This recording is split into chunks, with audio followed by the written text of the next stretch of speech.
Upon rewatching The Batman, I've come to the realization that Bruce is straight up just a nerdy emo kid, and it's more than just the hair and the eyeshadow, which admittedly are really working. Maybe she's born with it. Maybe it's vengeance. This version of Bruce as a brooding man-child who has issues with his parents and can't talk to girls is exactly why The Batman is the best Batman movie I have ever seen. Wait, stay with me. What about The Dark Knight? Says literally everyone. Seriously, everyone has seen The Dark Knight. Even my 74-year-old grandmother. She said she doesn't care for that bad clown man. And don't get me wrong, I love the Bad Clown Man movie. But I say that The Batman is the best Batman movie because The Dark Knight isn't really a Batman movie. Let's be honest, it's a Joker movie. Heath Ledger's performance is so incredible, and he is such a focus on that movie that he completely takes over. And that's awesome, but when we're talking about Batman, about Bruce and his journey, I don't think I've ever experienced anything like this. This take on Bruce as a guy who is really just trying and failing at not just being Batman, but also dealing with his issues, succeeds in making Bruce more compelling and relatable than ever before. Probably. I haven't read a lot of the comics, but we're talking about movies here. This movie makes Batman less like a godlike billionaire cool guy, and somehow manages to make him more like the most popular superhero of all time, Spider-Man. People love Peter because he's so relatable. So many of us were that goofy, awkward, nerdy kid back in the day. Some of us still are. And this Batman is as relatable as a rich kid can be. The Batman shows that he's damaged. Not you. So many people have gone through some tough stuff. And unfortunately, having issues is more relatable than it's ever been for a lot of people. Issues with your parents, where you live, even the people we love, we can end up pushing them away. Bruce relates. Also, love is hard. Selina has Bruce acting like she's the first girl he's spoken to that's not a poster of the Pink Power Ranger, which is big relatable. All of this Bruce flavor is packed into a beautiful nugget that is a fantastic Batman story. The Battle of Batman versus the least cringe 4chan user. The Dark Knight trilogy, as great as it was, didn't really delve into this that much. It was mainly Batman versus villain, and that was fine. But man, his upbringing was like perfect. This trilogy's Thomas Wayne was such a Boy Scout too. The Batman's wrinkle of Bruce having to question his whole feelings on himself, his family, and why he is Batman is so compelling. Falcone telling Bruce he's had a pretty sweet life outside the death of his parents in Batman Begins is pretty accurate. Whereas the Batman's Bruce has real reason to have an incredibly complex relationship with his parents, his grief for them, and the effects they had on the city he now feels compelled to protect. I love Christian Bale, but there's not a ton of nuance in his Bruce. And Affleck...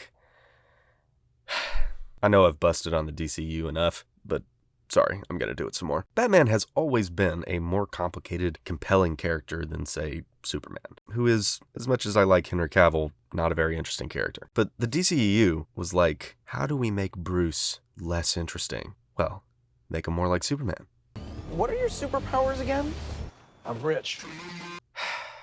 I know this is a funny line, it's a joke, but it kind of illustrates how misunderstood Batman is in these movies. Pattinson's Bruce is kind of not very good at this yet. He screws up a lot, and I know this is an early version of Batman. I mean, he's wearing boots he probably got at Kmart, but I think this is why Ben Affleck just didn't work for me. Even looking at the differences between the real-life actors illustrates this point. Ben has such an air of cool dude, hot women. His life screams, I am not relatable. And that's fine. But in contrast, Robert Pattinson himself is kind of goofy and lovable. He's over here talking about how he cried when Tifa got killed in Final Fantasy VII. Probably one of the only times I've cried in my life is when Aerith dies. You would never hear Ben Affleck talking like that. And I think a lot of that carries over to the films.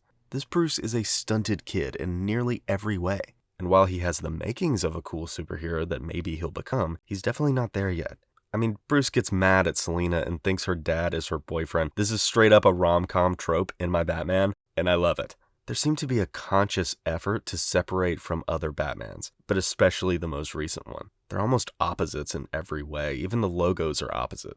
Thick boy, long and skinny. I might be wrong, and maybe Batman is supposed to be a super cool, unrelatable rich dude, but if that's the case, I like this better.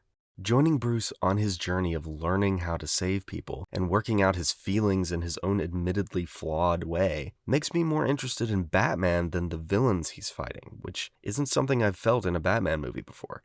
When Bruce's story is such a focus, it allows the villain to add emotion to the story instead of just being a foil. The battle with the Riddler is not just a cat and mouse detective story, it's also Bruce reckoning with who he is and his own sense of justice. The movie clearly points out that Bruce could have easily become exactly this guy. He's learning and choosing to be better when faced with a person who is remarkably similar to himself. I get that emo Bruce has become a meme at this point, and this isn't really anything new, but my point is that this is actually a really good thing. And as a Batman fan, I am thrilled the focus is on character and emotion. Speaking of which, this version of Selina Kyle is such an incredible character who really spearheads a lot of this character development in everyone else. She really moves things along in a lot of aspects of the story, and is so much more than just a love interest for Bruce. Look, I like Anne Hathaway, but to see Zoe Kravitz Catwoman and then go back and watch Hathaway in The Dark Knight Rises, it's not even close. And the chemistry between these two compared to these two is just so stark. This movie is doing so much to make these characters so much more interesting to not just casual fans, but big comic movie fans as well. And with the announcement of the sequel, my first thought was, I can't wait to see where these characters go next, instead of, I wonder what villains are going to be in this movie, which I think that reaction is very telling. Thanks everybody for watching. I know this will probably again be kind of a polarizing opinion, but I can't wait to hear your thoughts. Comment below, and I'll see you next time.